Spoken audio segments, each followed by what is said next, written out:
खेत बेच देंगे तो खाएंगे क्या? हमारी बेटी की पढ़ाई, मेरी दवाई, ये सब कहाँ से चलेगा? अरे भैया, और अचानक से यहाँ से गुजर रहा था, सोचा तुमसे मिलता चलूं। बहुत याद आ रही थी तुम्हारी बहन। अरे ये तो आपने बहुत अच्छा किया। आओ आओ, अंदर आओ। बहुत अच्छा किया भाई जो आप यहाँ आ गए। वैसे भी गुड़िया की शादी बहुत नजदीक आ रही है, भात देने की तैयारी कर लो। हाँ, भात तो जरूर दूंगा, ये तो मेरा फर्ज है।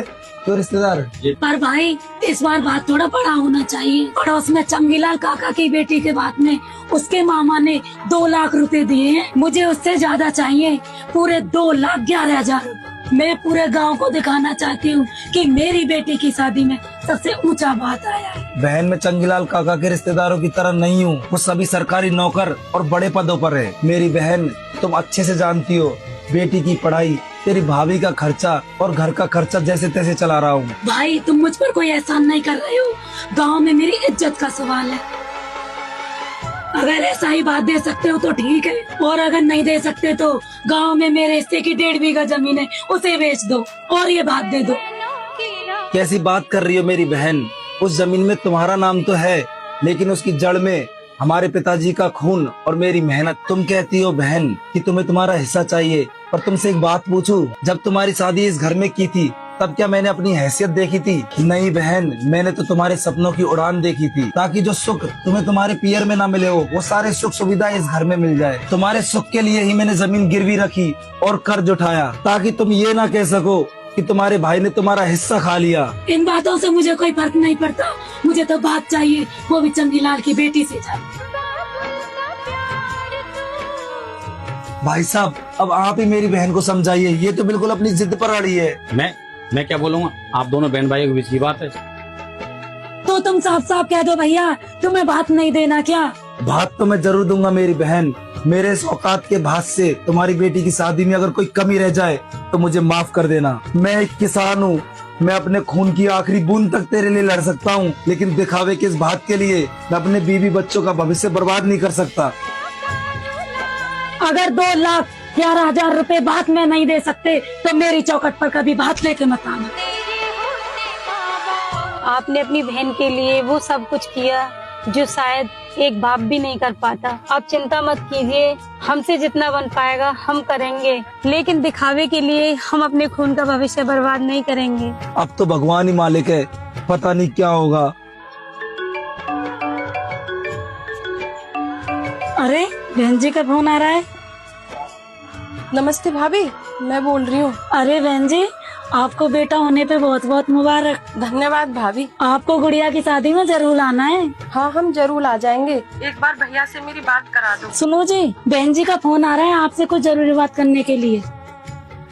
हेलो छोटी, बेटा होने पर बहुत बहुत मुबारक हो। भैया, अब मुबारकबाद से काम नहीं चलेगा। अब बेटा होने पर छोचक के लिए तैयार हो जाओ। हाँ बहन, बोल क्या चाहिए तुझे? मेरी शादी में एक मोटरसाइकिल और एसी देने के लिए कहा था, जो आपने आज तक नहीं दिया। और पिताजी ने मेरी सासू माँ से जीते जी वादा किया था कि वो मुझे 5 तोले का सोने का हार बनवाएंगे, वो भी नहीं बनवाया।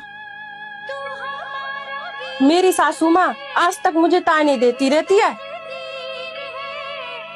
इसलिए अब छोचक पर मौका अच्छा है। अब ये मुझे सारी चीज दे दो। छोटी, इस वक्त मैं ये सारी चीजें कैसे दे पाऊंगा? 15 दिन बाद गुड़िया की शादी है, इतने सारे पैसे मैं कहाँ से लाऊंगा? मुझे कुछ नहीं पता भैया, ये मेरी इज्जत का सवाल है।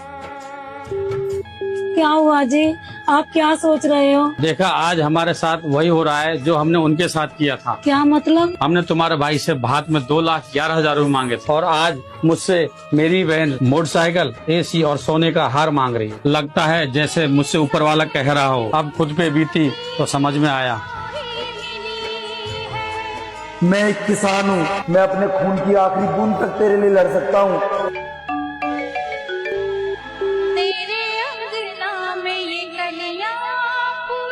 लेकिन दिखावे के इस बात के लिए मैं अपने बीवी बच्चों का भविष्य बर्बाद नहीं कर सकता। वो लोग मेरा फोन क्यों नहीं उठा रहे?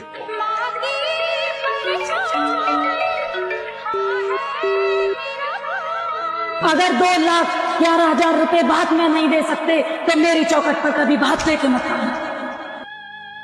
आखिर वो मेरे भैया ही तो हैं, माफ तो मुझे कर ही देंगे। ममता भरे दिन कैसे कोई जिए माँ तेरे बिन। कहाँ जा रही हो? बहुत बड़ी गलती कर दी है मैंने, क्या कर डाला।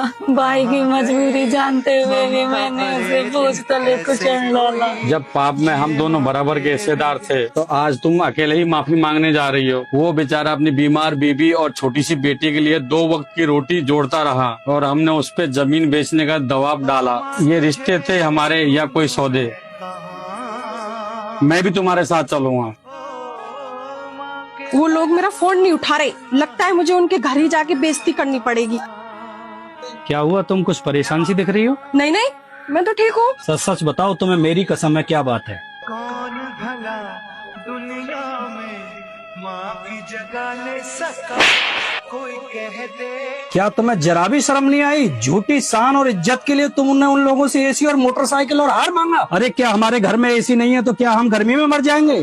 मोटरसाइकिल नहीं है तो क्या हम पैदल नहीं चल सकते? अरे क्या तेरे गले में सोने का हार नहीं है तो क्या मेरा प्यार भी नकली है? अरे माँ का क्या है, माँ तो बूढ़ी हो गई है, ना समझ है। अरे जो तूने मांगा है वो चीजें नहीं थी, तूने उनके सीने पर बोझ डाल दिया। अरे पगली, मांगना ही था तो उनसे हमारे बेटे के लिए दुआ मांगने के लिए कहती, उसका जीवन सफल हो जाता।